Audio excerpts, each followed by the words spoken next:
Hey everyone, this is Philip, and this is the best of the week for the Everyday Fighter podcast.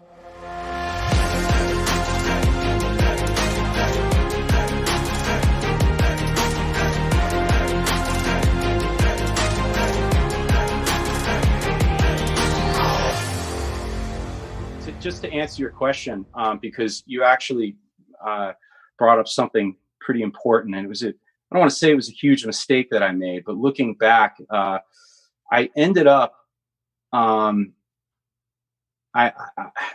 had my son, I had my daughter 2 years later, then I had my third son, and I was so into what I was doing, Philip. It got to my business was growing great. I was in 2006. I'd always been a bit of a computer geek too. In 2006, my teacher in Japan was approached by a gentleman in Bermuda and someone in Jacksonville and wanted to study our martial art. Now, my teacher is a retired Japanese lieutenant colonel from the Japanese Defense Forces.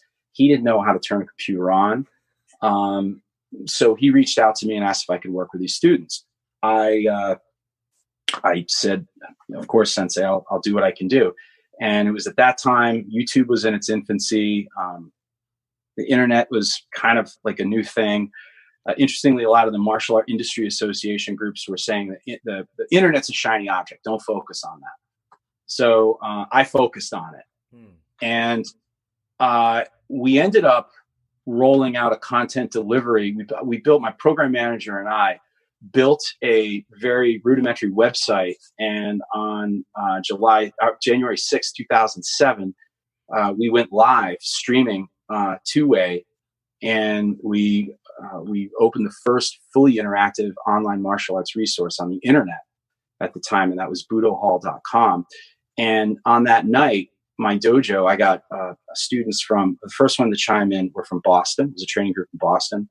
And then Mexicali, California, Baja, Mexico, and then Sao Paulo and Milwaukee. And all of a sudden I hit bing, bing, bing. And I got students participating from different parts of the world here in my dojo while I'm teaching, asking me questions, and I'm engaging with them. So that was, I truly feel as though that's where my entrepreneurial thing began. It wasn't really when I started my dojo, but it was like, wow, I can do something. I can really make an impact rather than a 5-mile radius trying to get as many kids in the door as I can and upsell them on some program. I can do something significant here with this.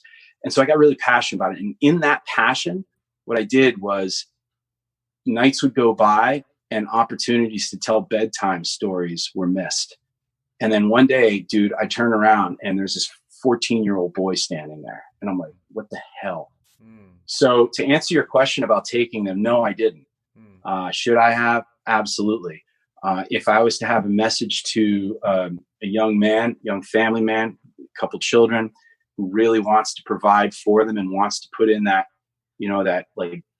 that Gary Vaynerchuk style, work ethic, don't do it. I was teaching 52 classes a week, and I built a great dojo, and I have students all over the world, and I traveled all over the world. I went to Japan. I lived this really kick-ass life of a martial artist. But at the end of the day, I spent an enormous amount of time not being able to, or making the choice to not connect with my children when I think I could have taken a different path. So that's my answer to that question. Was that something that, because I'm sure not all of us, but there's some folks that have family that's very, very supportive, almost to their detriment, but they're not going to say anything. Was it the same kind of thing for you where you had that, or did you actually get pushback from family, or kind of hints, or even outright, we need to talk kind of a thing? That's a great question. Hints. And my wife has been incredibly, she's an angel, man. And, I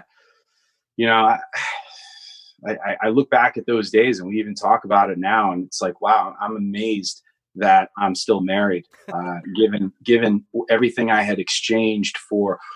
My intentions were great, Philip. It was like, I really wanted to build this amazing thing for my family, but it really wasn't. It was for me. And it was to fill some type of void that I couldn't figure out as a kid, maybe. But but I had spent a number of years abandoning my family so that I could build this business. We hear this story in all different, all types of men and dads who are successful, and they look back at the early childhood of their children and their early marriage and what they, what they sacrificed. And mine was really no different. I'm just very, very privileged to have had that support. I had those hints, and I should have listened to them, and I should have tuned into those echoes, man. But I was like all in. 52 classes a week was the high point of my schedule. 52 classes a week. I would travel every time my teacher taught a seminar anywhere in the world. I would go there. Switzerland, Wales, the UK. I mean, you name it. France, Italy, Japan, anywhere in the States. I was there. Meanwhile, my wife is home with a 4-year-old, a 2-year-old, and a 1-year-old, right? I look back at that and I'm like, dude, man, what kind of man is that? Right. And I think that was something that I felt at times as well, especially when I was tested with things, and Jeremy was, hey, come on, Flash, you can do it. Come on, Flash, and initially it was kind of weird to hear kind of a nickname for myself in that way. But then over time, that was me. Maybe I couldn't do it. Philip couldn't do it, but the Flash could, right? So, I'm thinking maybe that's something that might be helpful to you. I mean, if it's such that you don't have that confidence right now, you don't have the skill, you don't feel like you have what it takes to do what needs to be done, is there a nickname that you can take on? Is there a persona? Is there somebody else that's part of you that you can